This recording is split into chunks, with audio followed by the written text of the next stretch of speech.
Bonjour à toutes, bonjour à tous. Est-ce que vous allez bien? Vous allez bien, oui? Je vous salue, vous aussi qui nous suivent en ligne. J'espère que vous allez bien également. Je suis très content d'être avec vous aujourd'hui. J'ai un message sur mon cœur. Écoutez, si je vous dis David, vous me répondez? Pareil, vous pouvez le faire en ligne, vous me répondez Goliath. Vous me répondez Goliath. Pourtant, en lisant ce texte, je me rends compte que lorsque les Philistins se sont avancés, que Goliath a lancé un défi à l'armée d'Israël, David n'était pas là. David n'était pas là sur le champ de bataille ce jour-là. Lorsque Goliath s'est avancé, en fait, le défi, il l'a lancé à l'armée d'Israël, il l'a lancé à Saül, qui était encore à sa tête, et il l'a lancé à 3 frères de David qui, eux, pour le coup, étaient là, à Eliab, à Abinadab, à Shama. Regardez, il est dit au verset 1, c'est dans 1 Samuel au chapitre 17. Les Philistins réunirent leurs armées pour faire la guerre. Et ils se rassemblèrent à Soko qui appartient à Juda. Ils campèrent entre Soko et Azekah, à Éphes Damim. Saül et les hommes d'Israël se rassemblèrent aussi. Ils campèrent dans la vallée des Térébintes et ils se mirent en ordre de combat. Ils étaient prêts à se battre contre les Philistins. Les Philistins étaient vers la montagne d'un côté et Israël vers la montagne de l'autre côté. La vallée les séparait. Juste après, on a une description de Goliath. On nous dit qu'il était grand, il mesurait près de 3 mètres, qu'il avait une armure qui pesait plus de 60 kilos, près de 60 kilos, une lance de 7 kilos. Et lorsque Goliath s'avance, en fait, il jette un défi. Mais le mot défi, c'est, il jette une insulte, un blasphème à l'armée d'Israël. Et alors que le peuple était en ordre de bataille, qu'ils étaient prêts à affronter ce combat, on se rend compte que petit à petit, Goliath a gagné du terrain et eux, ils en ont perdu. Ils ont été tétanisés par ces paroles et ils ont fini par s'enfuir. Cette situation-là, elle a duré 40 jours. Il est dit au verset 16 que le Philistin s'avançait matin et soir et il se présenta pendant 40 jours. J'aimerais m'adresser à toi qui est dans cette situation depuis des saisons et des saisons, des jours et des jours. J'aimerais te poser cette question, mais jusqu'à où cette situation, cette bataille, ce combat va-t-il aller avant que tu réagisses? Jusqu'à où? Vous savez, je pense qu'on connaît tous la fin de l'histoire. Hein. Je vais vous la spoiler. Il a fallu d'une pierre. Ce combat, il était truqué en fait. Hein. Un caillou a suffi à abattre Goliath, à abattre ce géant. Alors, ce qui m'intéresse dans ce texte, c'est pas vraiment David, c'est pas que ça en tout cas, parce que le combat a été expéditif. C'est plus le avant. Pourquoi le peuple a mis autant de temps avant de se lever et de l'affronter? Pourquoi Saül a mis autant de temps? Pourquoi Eliab, Abinadab, Shama? Pourquoi toutes ces personnes n'ont pas réussi à affronter cette bataille? Qu'est-ce qui t'empêche d'affronter tes combats? Qu'est-ce qui t'empêche de regarder en face cette situation que tu vis depuis autant de temps? Concrètement, Goliath, pour toi, c'est ce péché qui au début était tout petit et qui commence à gagner du terrain. C'est cette émotion qui prend le dessus, qui te submerge à chaque fois. C'est cette situation de famille, de couple, qui au début était gérable, mais qui maintenant ne l'est plus. Ça fait des jours et des jours que ton Goliath se présente face à toi. Mais pourquoi est-ce que tu ne l'affrontes pas? Pourquoi? Alors ce qu'on va faire dans ce message, c'est qu'on va regarder, on va observer chacune des batailles intérieures qui ont été perdues par le peuple, par Eliab, Abinadab, Shama, par les frères de David et aussi par Saül. Quelles sont les batailles qu'ils n'ont pas réussi à affronter? Tes batailles intérieures là, en fait c'est là que se trouve la clé. Lorsque ton combat, ton Goliath dure pendant autant de temps dans ta vie, c'est que quelque part, il y a d'autres batailles que tu dois remporter et que tu ne remportes pas. On va démarrer par la première bataille que je vois dans ce texte. Grand 1, la bataille de tes sens. Parce que la première bataille, elle se joue dans tes sens. Avant même qu'il y ait une bataille physique, il y avait une bataille qui se jouait, notamment dans ce qu'entendait le peuple. Grand A, ce que tu entends. Je sais qu'il y a des sportifs qui nous suivent, peut-être en ligne ou dans la salle, et vous savez que avant même d'entrer sur le terrain, avant même le coup de sifflet, il y a une bataille qui se joue, et elle est mentale, et elle se joue là, dans la tête, à l'intérieur. Il est dit au verset 11, « Saül et tout Israël entendirent ces paroles du Philistin, et ils furent effrayés et saisis d'une grande crainte. La première bataille qu'ils ont perdue, elle était là. La première bataille perdue par le peuple, par toi, c'est que tu mets plus de foi dans ce que tu entends de ton problème, dans ce que dit Dieu. C'est là où le peuple avait déjà perdu. Tu sais, être effrayé par ce que tu entends, c'est normal. La peur, c'est une émotion que Dieu t'a donnée. Elle t'apporte un message. Mais là, ils ont été saisis d'une grande crainte. Ils ont eu peur à excès. Ils n'ont pas su contrôler cette émotion. Et à ce moment-là, Goliath avait sa main, une emprise sur eux. Je pense qu'on est tous conscients du pouvoir des mots. Une parole a la possibilité de te tétaniser. Un mot, une parole a la capacité de te bloquer. Alors j'aimerais te dire cela ce matin. Prends garde aux paroles que tu écoutes. Prends garde aux paroles dans lesquelles tu places ta foi. La Bible nous dit que la foi vient de ce que l'on entend. Alors veille à ce que tu entends. Et que rien de ce qui entre en toi ne t'empêche de combattre.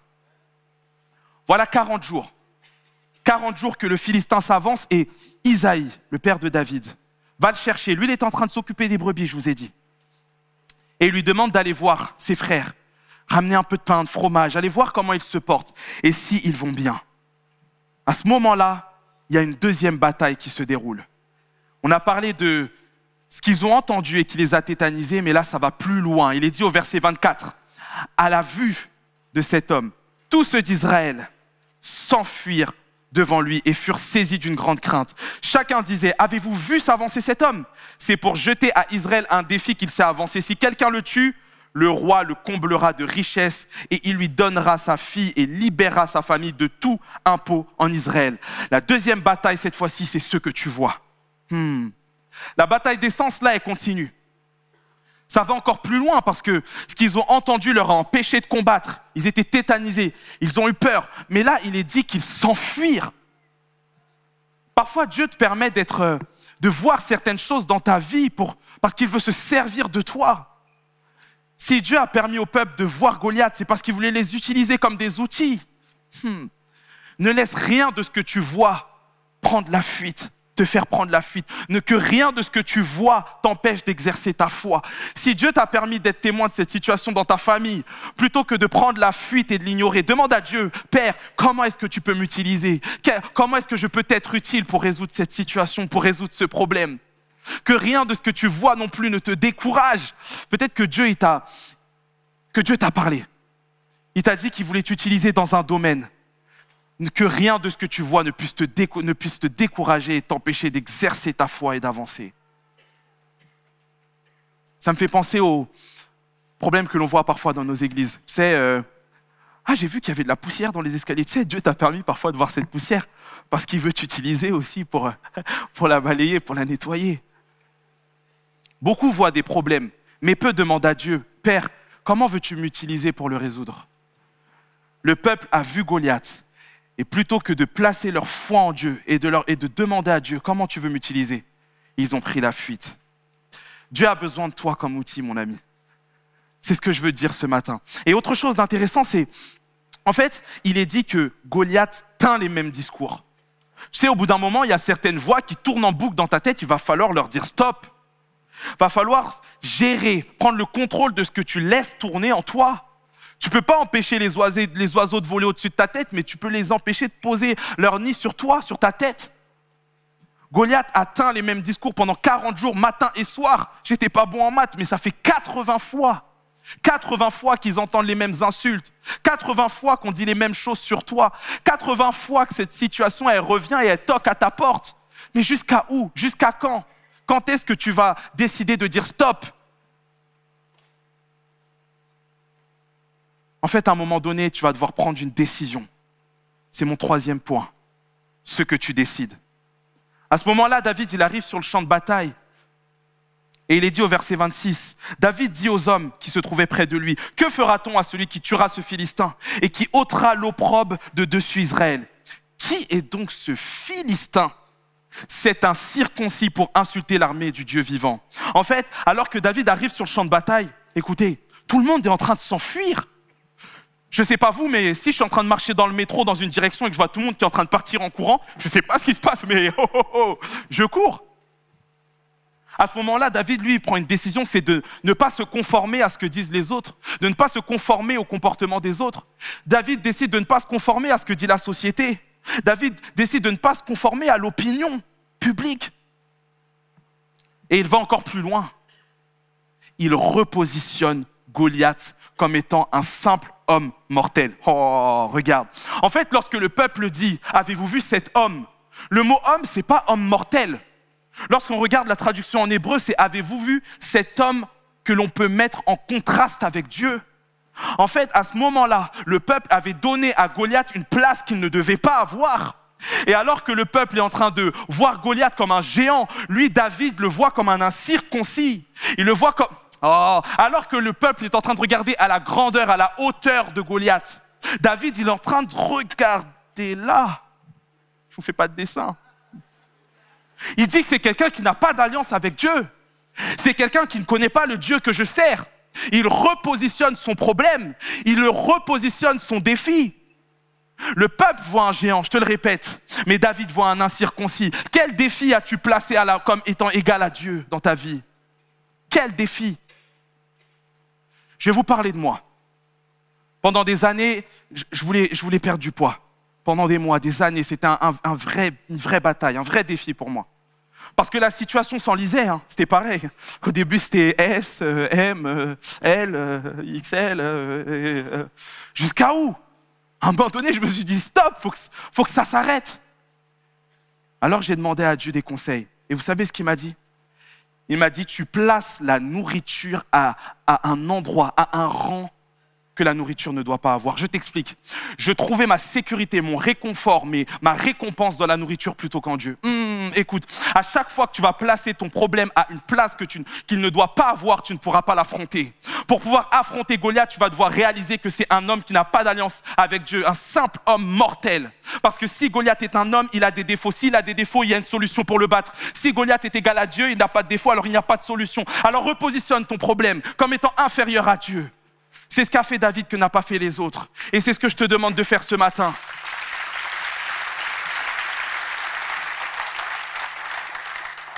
Arrête d'idéaliser Goliath. Arrête. C'est un homme comme un autre. Arrête de l'appeler homme en contraste avec Dieu. Ils sont pas égaux. Ils sont pas égaux. Dieu au-dessus, Goliath en dessous. Et ça, David l'avait compris. Si tu cherches ton réconfort, ta récompense en Dieu plutôt qu'en la cigarette, je te promets que tu pourras gagner ce combat. Au bout d'un moment, c'est que tu as placé ton addiction, tu l'as placé, l'alcool, tu l'as mis à un endroit, à une position qu'il ne doit pas avoir dans ta vie. Et lorsque tu le repositionnes, à ce moment-là, tu vas voir, il y a une manière de le vaincre. Repositionner Goliath. C'est un autre contexte, mais vous voyez dans le couple, au début, l'autre, il est idéal, quoi. Lorsque tu idéalises quelque chose, tu ne vois pas de défaut. Oh là là, elle est si belle. Oh là là, elle est si, elle est si. Et après, petit à petit, tu commences à voir les défauts, vous voyez. Mais au début, lorsque tu idéalises quelqu'un, quelque chose, tu ne lui trouves pas de défaut. Parce que Goliath a des défauts. Regardez, Goliath est certes grand, mais Goliath est lent. Lorsque la Bible nous parle de l'affrontement entre David et Goliath, il est dit que Goliath se mit en mouvement. Il était hyper lent, alors que David, lui, il courut. Et ça, David l'a vu, parce qu'il était conscient de ses qualités et il était conscient des défauts de son défi. Goliath est certes imposant, mais Goliath voit double. Et c'est pour ça sûrement qu'il a pris un petit caillou. Parce qu'il s'est dit, à un moment donné, il est dit que David prit un bâton et Goliath le voit arriver, il dit, mais pourquoi tu viens devant moi avec des bâtons? C'est pour ça qu'il a pris cette petite pierre, il s'est dit, je vais lui jeter dans la tête, il va voir double, il ne sera pas l'éviter, il va se la prendre. À chaque fois que tu repositionnes ton défi à sa place, tu trouves des solutions pour le battre. Goliath est grand, mais ce qui est puissant est plus lent. Goliath est imposant, mais il voit double. Repositionne ton défi, repositionne cette situation. Rien n'est égal à notre Dieu. C'est un incirconcis, il n'a pas d'alliance. Il ne peut pas tenir devant le Dieu de l'alliance, devant le Dieu que l'on sert, devant le Dieu que tu sers. À nouveau, le peuple continue de répéter. Au verset 27, le peuple répétant les mêmes choses lui dit, c'est ainsi que l'on fera ce que l'on fera à celui qui le tuera. Arrête d'être en boucle. Arrête de proclamer, de répéter la grandeur de ton problème. Maintenant, répète la grandeur de ton Dieu. Je répète, arrête de répéter la grandeur de ton problème. Maintenant, répète la grandeur de ton Dieu. C'était la première bataille qu'a perdu le peuple. Pourquoi tu n'arrives pas à affronter ce défi? Parce que tu te laisses tétaniser par ce que tu entends. Parce que tu prends la fuite face à ce que tu vois, plutôt que de dire à Dieu, et je me parle aussi à moi-même, comment est-ce que tu peux m'utiliser? Et enfin, parce que tu dois repositionner ton défi. Il n'est pas égal à Dieu. Dieu est au-dessus, ton défi est en dessous. Et lorsque tu le fais, tu trouves des solutions. Deuxième bataille, grand 2, la bataille de l'identité. Cette fois-ci, c'est les interactions entre David et Eliab, son frère, et entre David et Saül qui vont nous permettre de tirer des enseignements. La première bataille, grand A, la bataille de l'ego.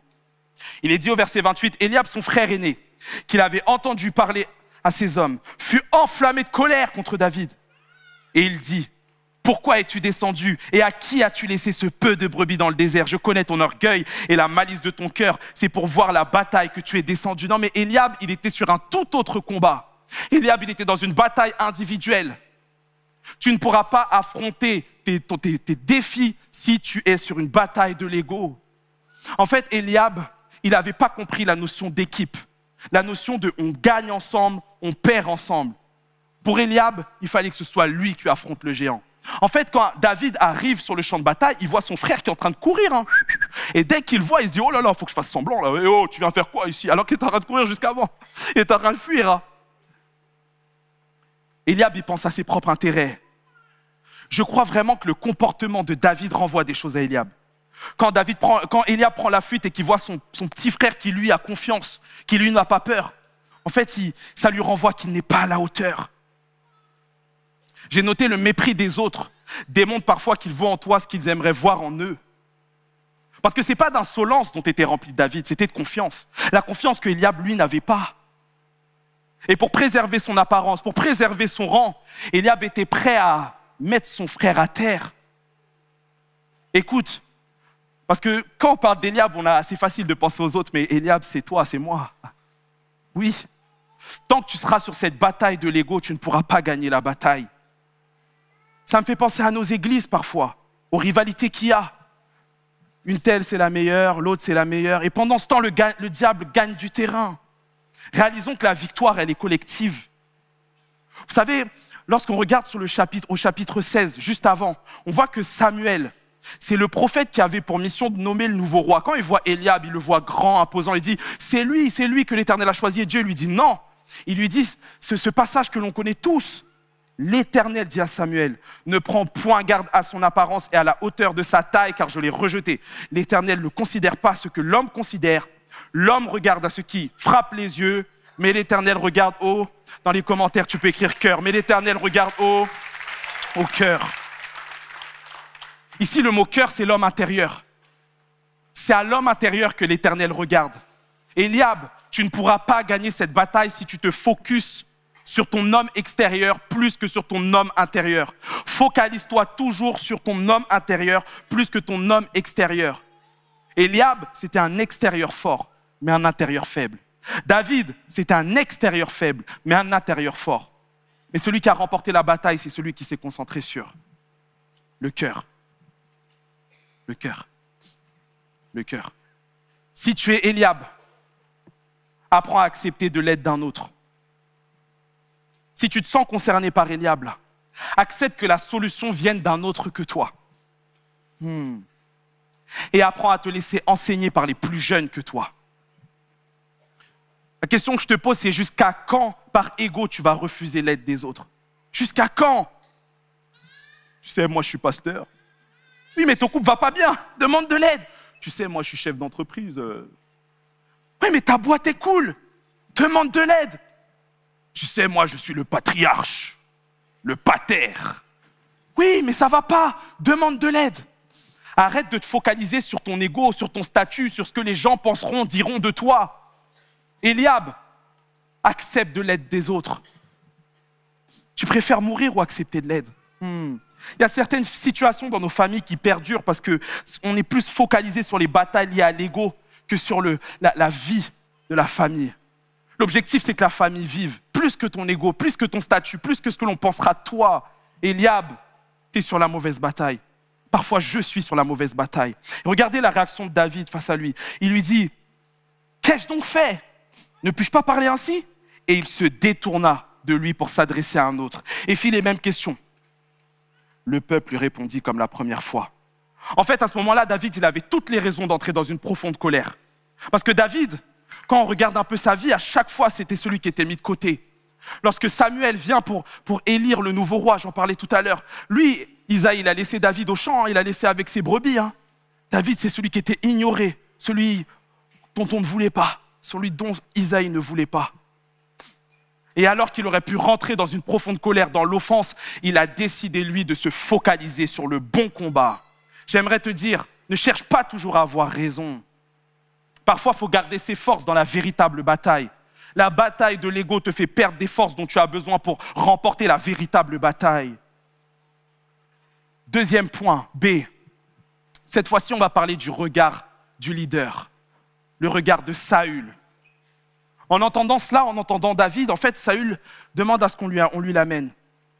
Il est dit au verset 33, Saül dit à David, tu ne peux pas aller te battre avec ce Philistin car tu es un enfant et il est un homme de guerre dès sa jeunesse. Déjà, Saül réagit mieux que Eliab, ok? Mais Saül, il est très sensé. Je pense qu'à ce moment-là, il se dit, ok, Goliath a demandé un combat individuel, 1 contre 1. Donc, avant d'envoyer quelqu'un, on va bien réfléchir, vous comprenez? Parce que Goliath a dit, si je gagne, alors le peuple d'Israël nous est soumis. Si c'est vous qui gagnez, nous deviendrons vos esclaves. Il y avait quand même un enjeu derrière.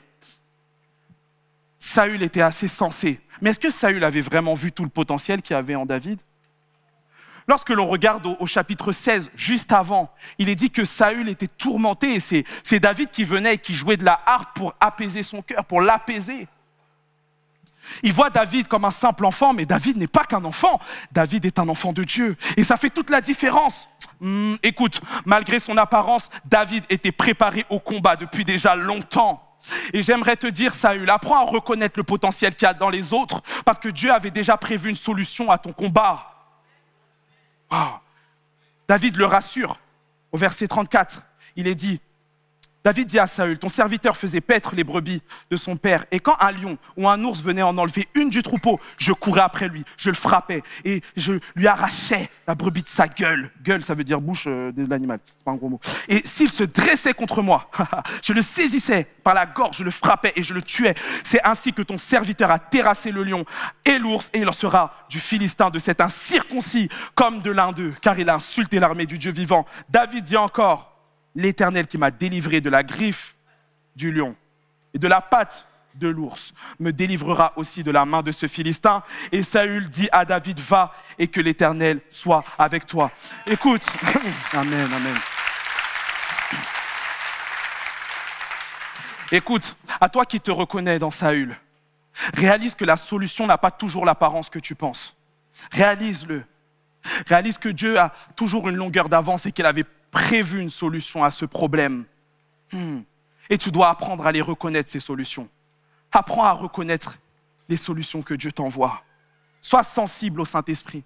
Et surtout, n'utilise pas des critères humains pour juger de la maturité spirituelle d'une personne. N'utilise pas, je te le répète, des critères humains pour juger de la maturité spirituelle d'une personne. David est peut-être jeune, mais il a vécu tellement de choses avec Dieu. Il se souvient dans les détails. Regardez les détails, la précision. Je venais, je courais, je l'attrapais, je le frappais, balayette, coup de tête, tout. Il se rappelait de tout dans les détails. Et en fait, c'est ça aussi mon message pour toi, c'est apprends à te souvenir de chacune de tes batailles, de tes victoires remportées avec Dieu. Parce que ça te servira. Tu as besoin de retenir ce que tu as vécu avec Dieu. Tu as besoin de retenir chacune de tes expériences parce que c'est elles qui vont te donner la force suffisante de te dire ce que Dieu a fait hier, il est capable de le refaire encore aujourd'hui.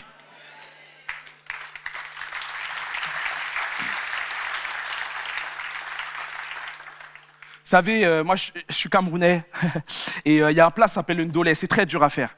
Mais une fois que tu sais le faire, tu peux le refaire. Peut-être que toi, ta spécialité c'est Colombo, je sais pas. Une fois que tu maîtrises un plat, le refaire à nouveau, c'est tranquille.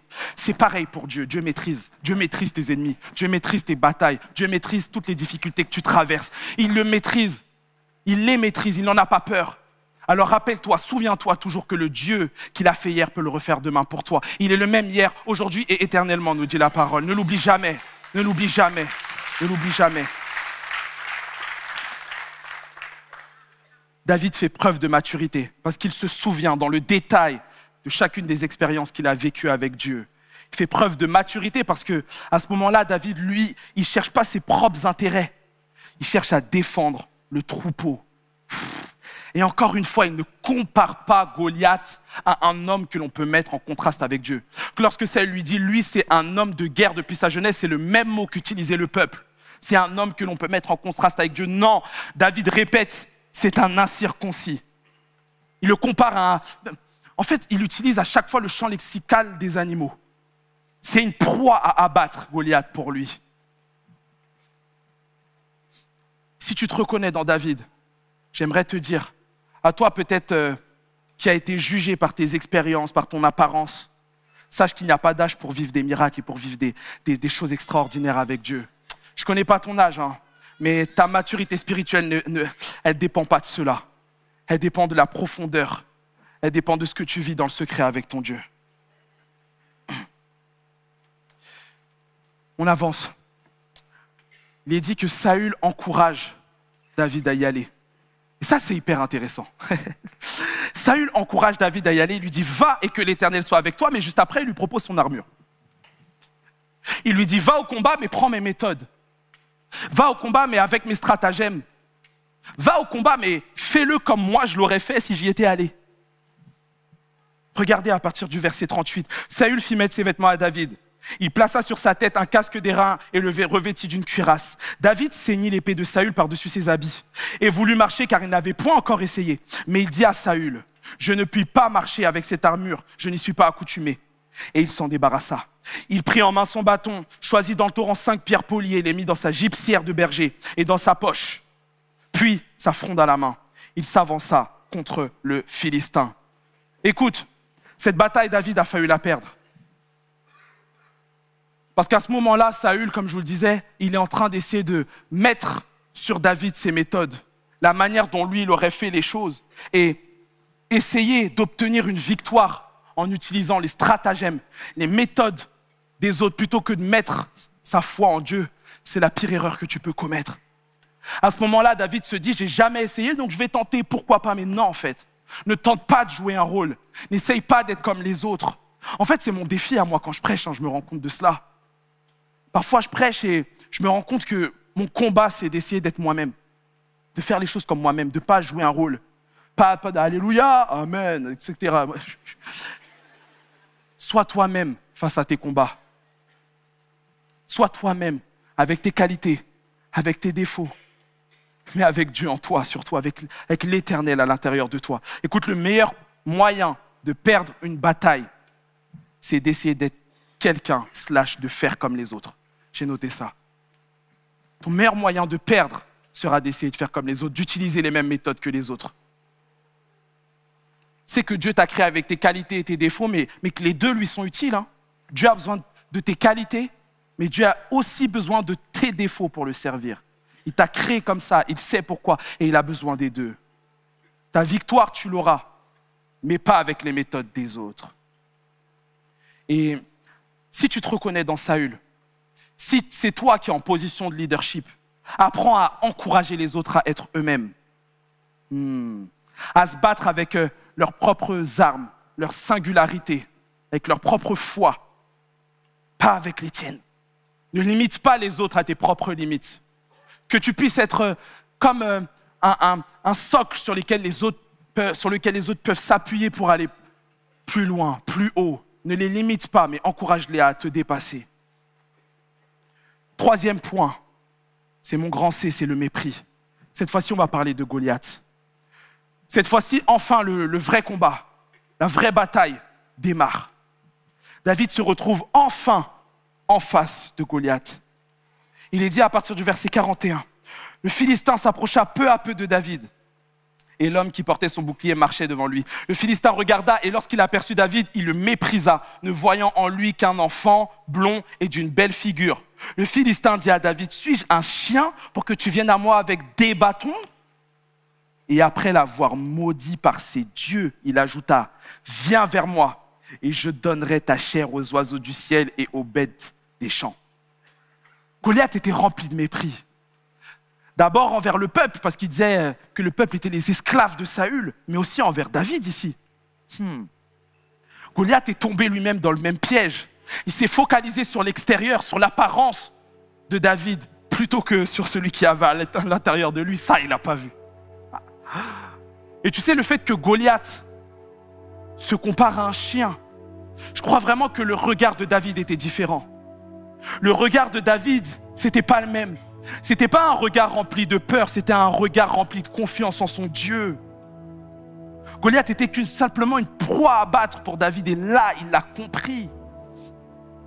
J'aimerais te dire, réalise que ton aspect extérieur ne détermine en rien ton homme intérieur. Tu n'as pas besoin d'avoir l'apparence d'un guerrier pour être vraiment un guerrier. Tu n'as pas besoin d'avoir les mêmes armes que celles que portent les guerriers pour être vraiment un guerrier, une guerrière spirituelle. Regardez la réponse de David.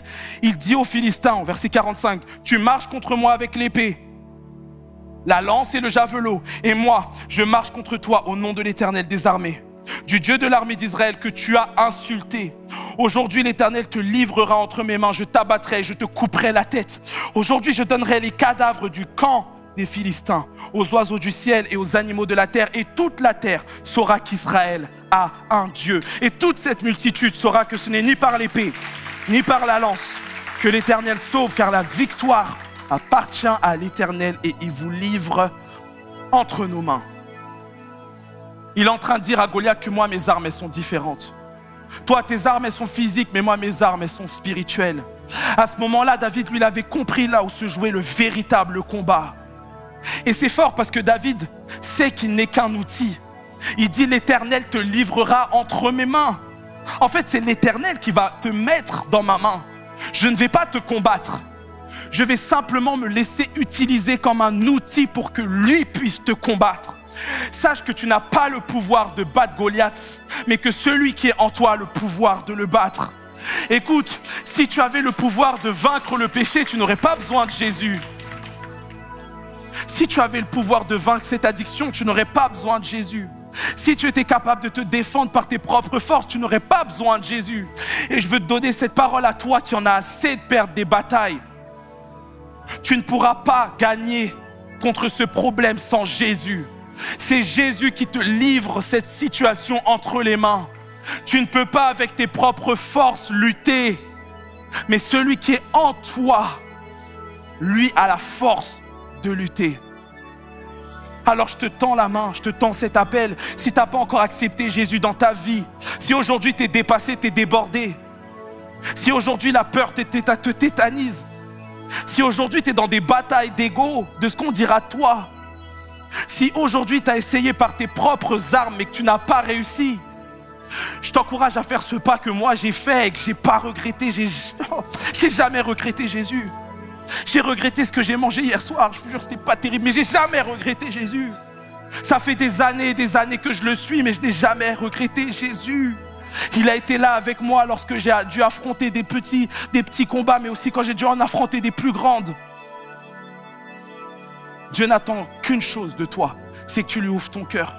C'est que tu acceptes d'être cet outil. C'est que tu acceptes que tu lui ouvres son cœur.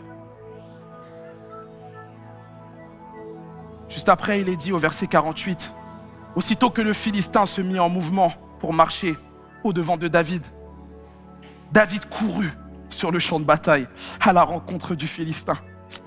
Il mit la main dans sa gibecière, il prit une pierre et la lança avec sa fronde. Il frappa le Philistin au front et la pierre s'enfonça dans le front du Philistin qui tomba le visage contre terre. Ainsi, avec une fronde et une pierre, David fut plus fort que le Philistin. Il le terrassa et lui ôta la vie, sans avoir d'épée à la main, sans user de stratégie humaine, sans tricher, sans faire semblant, sans utiliser les armes des autres. Il courut, s'arrêta près du Philistin, se saisit de son épée qu'il tira du fourreau, le tua et lui coupa la tête. Les Philistins, voyant que leur héros était mort, prirent la fuite. En fait, je veux déclarer sur ta vie que ce n'est plus toi qui fuis, mais c'est ton combat qui fuit aujourd'hui. Je déclare aujourd'hui que tu affrontes ta bataille et que c'est elle qui prend la fuite devant l'Éternel des armées qui vit en toi. J'en ai assez de nous voir fuir. J'en ai assez moi-même pour ma part de fuir. David avait prévu 5 pierres. Mais il en a fallu que d'une seule pour venir à bout de ce problème. Alors oublie tes solutions B, oublie tes solutions C, oublie tes solutions D. Il suffit d'un seul mot de l'Éternel pour mettre un stop à cette situation qui a assez duré dans ta vie. Il suffit d'un seul mot de l'Éternel pour mettre un stop. Goliath doit arrêter de gagner du terrain dans ta vie. Cette situation doit arrêter de s'empirer. Tu dois arrêter de t'enliser dans ce gouffre. On en a assez de fuir. J'en ai assez de fuir. Et je sais que toi aussi tu en as assez de fuir. On en a assez de perdre. J'en ai assez de perdre. Et je sais que toi aussi, tu en as assez de perdre. Aujourd'hui, je t'invite à te repositionner. Aujourd'hui, je t'invite à faire un pas de foi. Peut-être que ton pas à toi, c'est de repositionner Dieu dans ta vie comme étant Dieu. Peut-être que ton pas à toi de foi, c'est prendre garde aux paroles que tu écoutes, à ce que tu laisses tourner en boucle dans ta tête. Peut-être que ton pas de foi à toi, c'est d'accepter de l'aide des autres, de mettre de côté ton orgueil, de mettre de côté ton ego, de réaliser que la bataille, elle n'est pas simplement individuelle, elle est collective. C'est pas que d'avoir raison, c'est que ton couple vive. Et peut-être que toi, ta bataille, c'est de laisser de côté tes méthodes, de laisser de côté tes stratagèmes, de laisser de côté les stratégies que tu as essayé de monter par tes propres forces. L'armure de Saül ne l'a pas aidé à combattre. Mais le fait que David connaissait Dieu, le fait que son homme intérieur était fort, l'a aidé à s'avancer et à affronter cette bataille. Alors je te propose une chose. On va passer dans un temps où je vais te demander de regarder à l'intérieur de toi, dans ce lieu où se jouent les véritables batailles. Et tu sais quoi, je vais te demander d'abandonner. Mais pas à n'importe qui. N'abandonne plus devant Goliath. Désormais, je vais te demander aujourd'hui de t'abandonner à Dieu.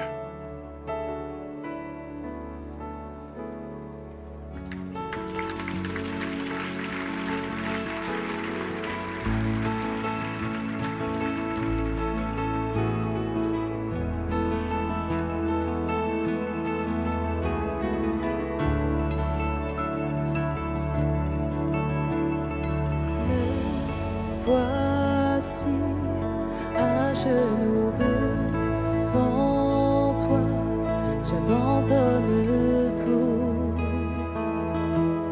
j'abandonne tout. Mon seul désir, alors que tu m'attires, c'est d'être avec toi. C'est d'être avec toi. Je m'abandonne.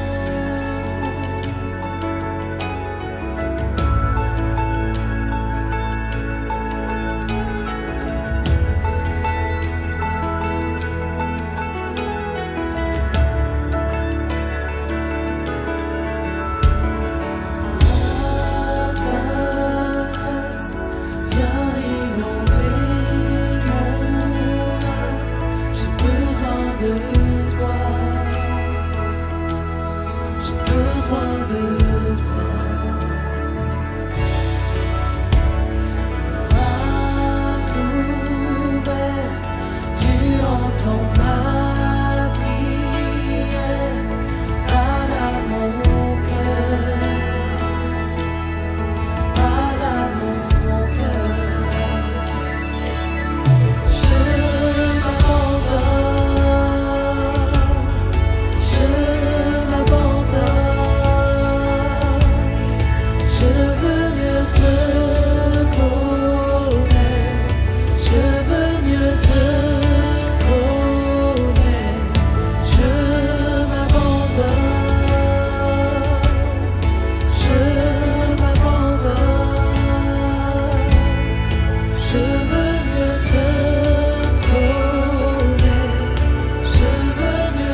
Je veux mieux te connaître. Je m'abandonne. Je m'abandonne. Je veux mieux te connaître. Je veux mieux te connaître.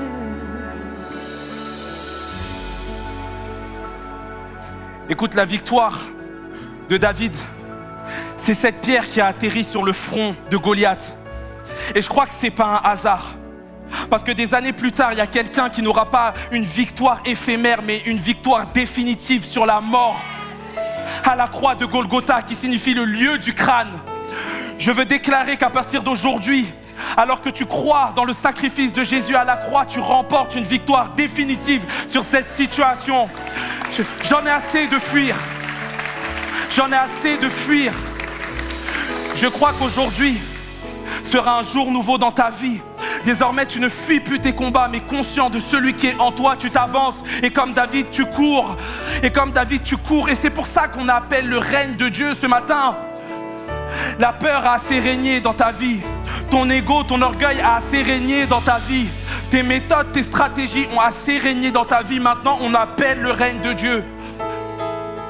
Parce que c'est ton homme intérieur qui va te permettre de remporter cette victoire. Alors je vais t'appeler à faire une chose.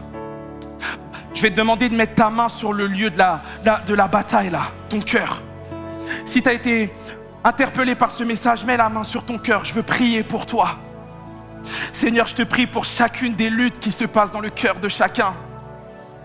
Je te demande, Père, alors qu'ils font ce pas envers toi, de pouvoir leur parler. Que tes mots résonnent plus fort que les mots de leurs défis. Que maintenant ils acceptent de laisser de côté leur orgueil pour réaliser que le but, l'objectif, c'est ton royaume, c'est ton règne. Nous laissons de côté nos armures, nous laissons de côté nos stratégies, nos méthodes. Et nous te demandons maintenant de venir nous remplir de toi. Nous voulons nous focaliser sur cet être, cet homme intérieur qui est le Saint-Esprit, qui puisse grandir en nous. Aujourd'hui, peut-être nous ne sommes pas des guerriers, mais nous voulons devenir des guerriers dans la prière, des personnes remplies du Saint-Esprit, remplies de toi, au nom de Jésus.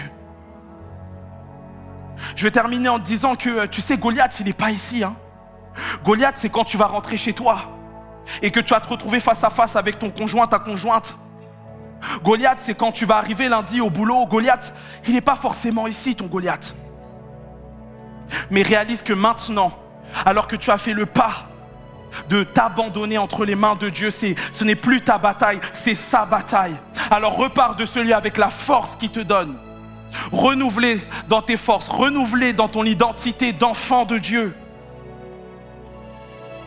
Et affronte ce géant, affronte cette bataille qui a déjà duré dans ta vie depuis assez de temps. Si tu as besoin de continuer de prier, il va y avoir toute une équipe qui sera là sur le côté et tu pourras demander la prière pour ton sujet.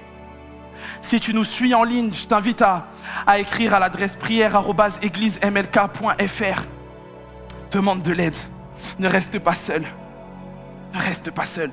Cette bataille a assez duré dans ta vie. Cette bataille a assez duré dans ta vie. Je vous laisse avec le pasteur Anne Baptista qui a des annonces à vous passer. Gardez ce que vous avez reçu. Soyez bénis.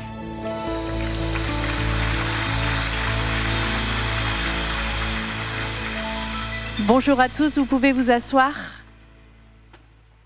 Je ne sais pas si vous savez, mais ce week-end, c'est un petit peu un week-end particulier pour MLK parce que c'est le week-end expérience. C'est un week-end où il y a 80 futurs équipiers qui vont servir la jeunesse, qui se sont mis à part. Alors ça a commencé vendredi soir, ils sont partis juste avec un sac à dos et un sac de couchage. Et ils sont partis à l'aventure pour se préparer cette année à servir vos collégiens, vos lycéens et les jeunes adultes. Il y a une étude qui a été faite aux États-Unis qui nous explique malheureusement que 70% des enfants quittent l'église quand ils sont au lycée. Et on veut inverser la tendance. On veut que ce sondage, soit menteur. On veut que nos lycéens, ils restent à l'église et qu'ils deviennent des jeunes gens forts dans la foi. Vous êtes d'accord avec ça? Nos enfants, ils grandissent dans un milieu hostile à l'évangile. Et c'est pas un accident s'ils restent accrochés à Dieu. Et on a besoin d'être intentionnel. L'église a un rôle à jouer. L'église a un rôle à jouer pour équiper les parents. D'ailleurs, je rappelle à tous les parents d'enfants de 4 à 10 ans, on a pour la première fois 3 soirées au mois d'octobre qui vont se passer en ligne avec une coach parentale qui va nous donner des clés pour nous aider dans le quotidien à la maison. Alors inscrivez-vous parce que vous pourrez aussi recevoir le replay. Mais aussi, on doit accueillir ces jeunes. Quand vous venez dans MLK, vous pouvez voir que même le bâtiment a été construit pour donner la priorité à nos enfants et à la jeunesse. Quand vous arrivez au rez-de-chaussée, qu'est-ce qu'on trouve? On trouve le fun park, on trouve la salle de sport, on trouve la crèche. Et souvent, les gens qui viennent pour la première fois, des fois, ils viennent dans nos salles, ils se disent, c'est où le culte? Mais aujourd'hui, on a un sacré défi, c'est qu'on n'a pas assez de salles pour pouvoir accueillir aussi les collégiens, les lycéens et les jeunes adultes. Alors, toute l'équipe de ce week-end a travaillé à une réforme pour cette année, pour qu'on puisse accueillir chaque semaine les collégiens, les lycéens, les jeunes adultes. Ils veulent privatiser un endroit du vendredi soir jusqu'au dimanche avec des créneaux le vendredi soir pour les jeunes adultes, le samedi des créneaux pour les collégiens, les lycéens et encore le dimanche. Et ils veulent aussi aménager tout cet espace. Mais pour pouvoir privatiser et faire l'aménagement, ça demande un sacré coût. Alors, on a besoin que des gens ici se disent, ce week-end, je vais être intentionnel et je vais faire un don pour la jeunesse. Je ne sais pas si vous savez, mais cette année, pour la 2e fois, l'église MLK a organisé des colos. C'est super, non? La première année, il y a eu 1 semaine et la 2e année, il y a eu 3 semaines. Et c'est une annonce qu'on reçoit avec joie. Moi, j'étais super heureuse qu'il y avait la colo encore cette année. Jusqu'au moment où on m'a dit, Anne, on a pensé à toi pour servir à la colo. Il y a un coût à payer, il y a un prix à payer. Et j'avais pas fait vraiment le projet d'aller 1 semaine servir les collégiens, surtout que je suis plus habituée avec les enfants. Et puis, j'avais d'autres projets pour ma famille, je vous l'avoue. Puis avec mon mari, on a décidé de consacrer cette semaine. Et je peux vous dire que c'est le meilleur investissement qu'on peut faire.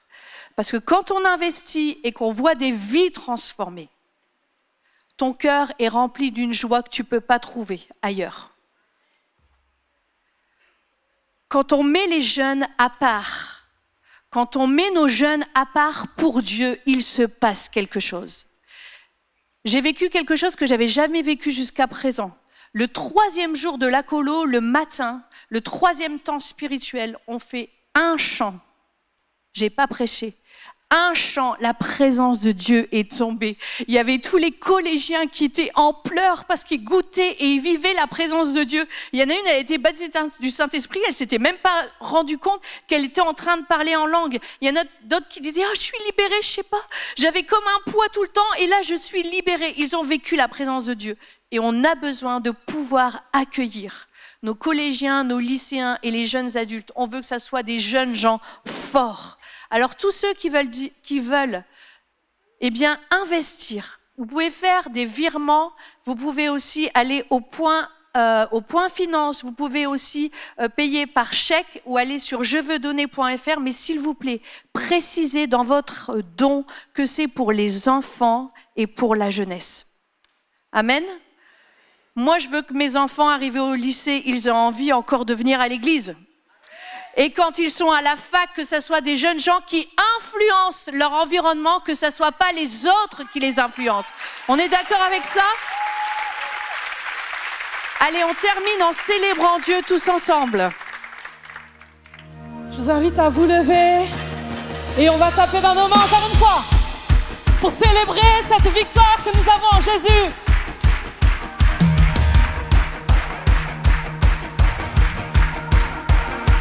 Oh, tape les mains, peuple du Seigneur, et crie vers ton Dieu.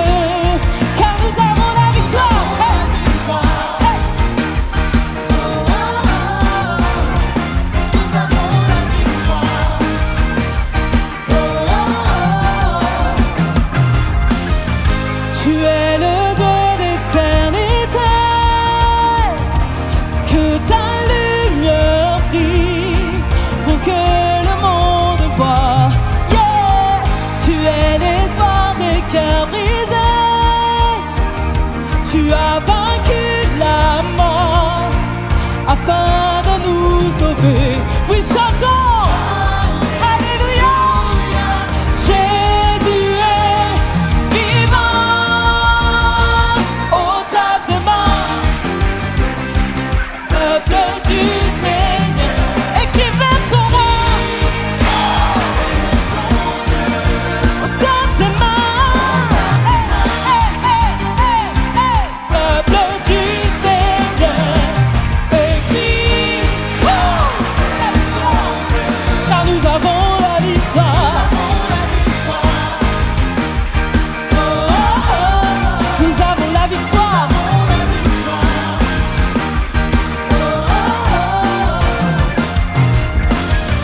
Tu es l'espoir des cœurs brisés. Tu as vaincu la mort afin de nous sauver. Oui, chantons. Alléluia. Jésus est vivant. Il est vivant. Il est vivant. Yeah. Oh, tape tes mains. Et fais un bruit joyeux vers ton Dieu. Oui, tape tes mains. Peuple du Seigneur, écris, car tu as la victoire en Jésus. Nous avons la victoire. Nous avons la victoire.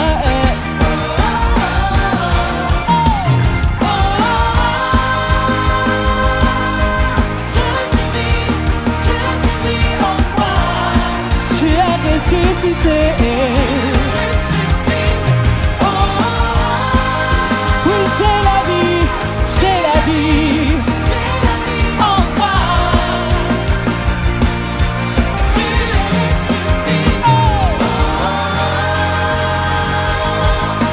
Dieu, tu vis, oui, Dieu, tu vis en moi.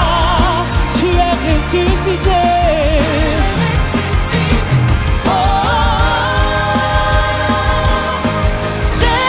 Oui, tu as la vie en Jésus. Il est ressuscité.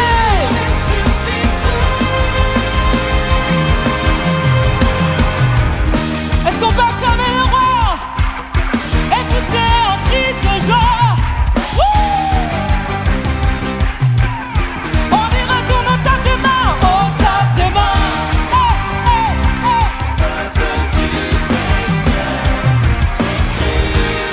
Oh oui, réjouis-toi dans la présence de ton Dieu. Tape tes mains, encore une fois. Ha, ha, ha. Écris.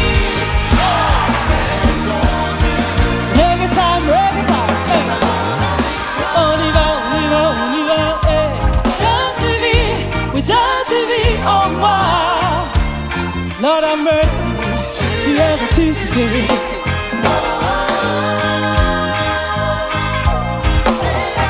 J'ai la vie en toi, tu es ressuscité.